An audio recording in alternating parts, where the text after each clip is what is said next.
इस लेक्चर में हम करेंगे नेक्स्ट थर्मोडायनेमिक प्रोसेसेस। जैसे लास्ट लेक्चर में हमने किए थे flow and non flow processes, इसमें हम करेंगे reversible and irreversible processes. Thermodynamic process हमने देखा था क्या होता है, प्रोसेस इन विच 2 और more state variables can be change, that is a thermodynamic system, sorry thermodynamic process. तो फर्स्ट और सेकंड हमने कर लिया था लास्ट लेक्चर में, यहां हम देखेंगे थर्ड है हमारा रिवर्सिबल प्रोसेस। रिवर्सिबल प्रोसेस क्या होते हैं, वो प्रोसेस जो वापस से अपनी पोजीशन रिगेन कर सकते हैं, ओरिजिनल पोजीशन गेन कर सकते हैं। जैसे कि मैं कहूं मैं ए पॉइंट पर खड़ा हूं, ठीक है, मैं गया इस पाथ को फॉलो करके, ए बी जो मेरा पाथ है इस पाथ को फॉलो करके मैं बी पॉइंट पे गया, यहां आ गया, ठीक है। अब मैं क्या करता हूं, इसी पाथ को फॉलो करूं, वापस से ए बी पाथ को फॉलो करूं और ए पोजीशन पर वापस आ जाऊं। ए जो मेरी पोजीशन है वहां पर वापस आ गया, किसे फॉलो करके, ए बी पाथ को फॉलो किया, जाते हुए भी यही पाथ फॉलो किया था और आते हुए भी यही पाथ फॉलो किया। तो ये क्या है, हमारा रिवर्सिबल प्रोसेस है। जो हमने यहां पर प्रोसेस किया वो कौन सा प्रोसेस है, हमारा रिवर्सिबल प्रोसेस।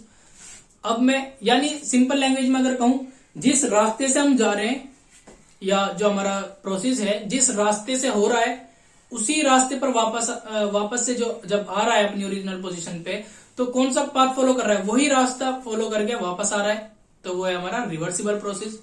या इसको डेफिनेशन हम देखते हैं, the process which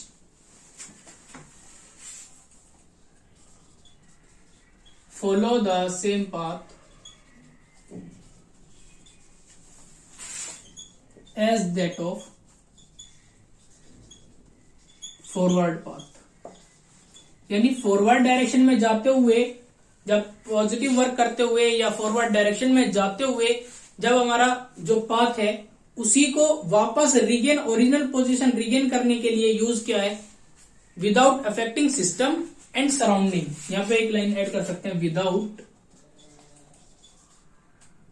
affecting system and surrounding. तो वो प्रोसेस हमारा कौन सा प्रोसेस होगा, रिवर्सिबल प्रोसेस। वो प्रोसेस हमारा रिवर्सिबल प्रोसेस। अगर मैं इसका पीवी डायग्राम बनाऊं किसी सिस्टम का, ये हमारा प्रेशर वॉल्यूम डायग्राम है, 1 1 2 3 2 3, ठीक है। अगर मेरा ये बन रहा है पीवी डायग्राम, अगर मेरा किसी सिस्टम का, प्रोसेस का ये बन रहा है, ठीक है। अब जब मैं इसको वापस इसकी ओरिजिनल पोजीशन पे लेकर आऊं तो उसका पीवी डायग्राम बनाऊं, तो जो यहां से ये वाला पाथ फॉलो हुआ है, ओरिजिनल पोजीशन गेन करने पे भी यही वाला पाथ फॉलो हो, यहां से वापस जाने के लिए भी यही पाथ फॉलो, वो है हमारा रिवर्सिबल प्रोसेस। रिवर्सिबल प्रोसेस क्या होते हैं, very slow, these are very slow process. बहुत स्लो होगा ये वाला प्रोसेस जो होगा हमारा रिवर्सिबल प्रोसेस, हमेशा स्लो होते हैं। और इन में क्या होता है, energy loss, no energy loss. Energy loss जो होता है वो बिल्कुल 0 होता है, एनर्जी लॉस नहीं होता इनमें। जब रिवर्सिबल प्रोसेस कोई सिस्टम करता है तो उसमें एनर्जी लॉस नहीं होता। फोर्थ हमारा क्या है, इरिवर्सिबल।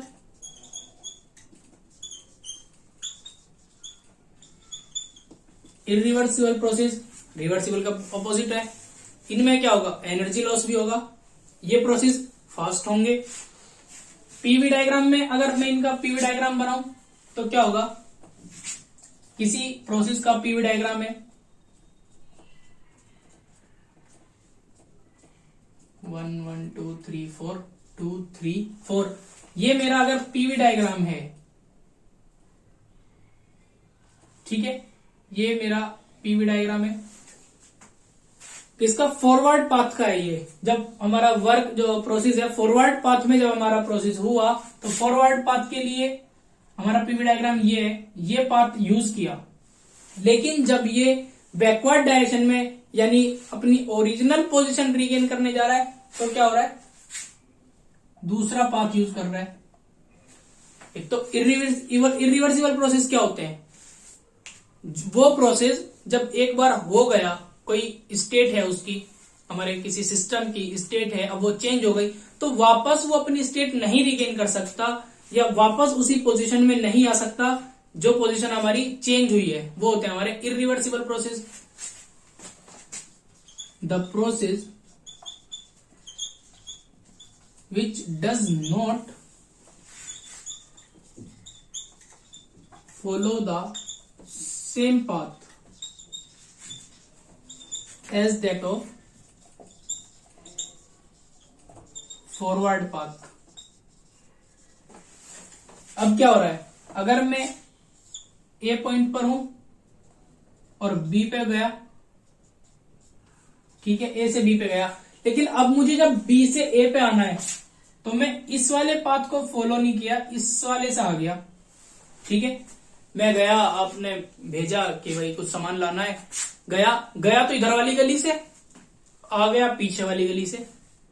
ये क्या है, इरिवर्सिबल प्रोसेस का एग्जांपल होगा कि मैंने पाथ जो फॉलो किया है वो चेंज कर दिया, डिफरेंट पाथ यूज किया, जिस पाथ से गया था, जिस गली से गया था उससे नहीं गया, उससे गया लेकिन उससे आया नहीं, आया किधर से, दूसरी गली से घूम कर आ गया। ये होता है हमारा इरिवर्सिबल प्रोसेस का एग्जांपल है। तो the process which does not follow the same path as that of forward path. जो फॉरवर्ड पाथ हम यूज कर रहे हैं और बैकवर्ड आने के लिए हम दूसरा पाथ यूज कर रहे हैं, और ये क्या होते हैं, फास्ट प्रोसेस होते हैं, फास्ट एक तो, सेकंड इसमें एनर्जी लॉस होता है।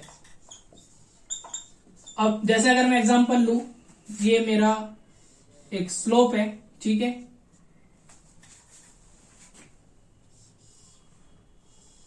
ये एक स्लोप है, यहां से यहां पे कोई कॉलम रखा हुआ है ये, ठीक है, इसको मैंने यहां से पुश किया, यहां पर आ गया ये। अब मैं क्या कर रहा हूं, पाथ तो सेम फॉलो कर रहा हूं, लेकिन क्या होगा अगर मैं अब इसको, ये हमारा पॉइंट ए था, ये बी है, ए से बी पे लाया, फोर्स कम लगेगी क्योंकि क्या है, स्लोप है। अब सेकंड क्या, जब मैं बी से ए पे लेके जाऊंगा तो यहां पर क्या होगा, फ्रिक्शन होगा, फ्रिक्शन लगेगा, जिसकी वजह से मुझे एनर्जी ज्यादा लॉस होगी, मेरी ज्यादा फोर्स लगानी पड़ेगी, ज्यादा एनर्जी लगेगी। तो यहां पे क्या हो रहा है, एनर्जी लॉस हो रहा है, ज्यादा फोर्स लगानी पड़ रही है, ज्यादा एनर्जी यूज हो रही है। जब मैं इसको बी से ए पे लेके जा रहा हूं तो क्या होगा, एनर्जी ज्यादा लगेगी, फोर्स ज्यादा लगेगी, क्यों होगी, ड्यू टू फ्रिक्शन। यहां पर इरिवर्सिबल प्रोसेस होने का जो मेन रीजन है वो क्या है, फ्रिक्शन है, एनर्जी लॉस है, एनर्जी लॉस होगी। एनर्जी लॉस किस वजह से होगी, फ्रिक्शन की वजह से, क्योंकि यहां पर ये हमारा सरफेस है, इस पे स्लाइड किया हमने, स्लाइड ए से बी पे लाने के लिए तो फोर्स कम लगी, एनर्जी कम यूज हुई, बी से ए पे ले जाने के लिए क्या हुआ, एनर्जी ज्यादा लगी, फोर्स ज्यादा लगी, एनर्जी लॉस हुई। तो ये होता है हमारा इरिवर्सिबल प्रोसेस, जिसमें एनर्जी लॉस हो, फास्ट हो और path change, different path use किया हो या सेम भी हो सकता है, लेकिन एनर्जी लॉस होगी और सराउंडिंग या सिस्टम को अफेक्ट करेगा, वो प्रोसेस होता है हमारा इरिवर्सिबल प्रोसेस। आई होप कि आपको समझ में आया हो। अगर अभी भी कोई डाउट है तो आप कमेंट सेक्शन में मेंशन कर सकते हैं। I will try to solve your doubts. Thank you, मिलते हैं नेक्स्ट वीडियो में।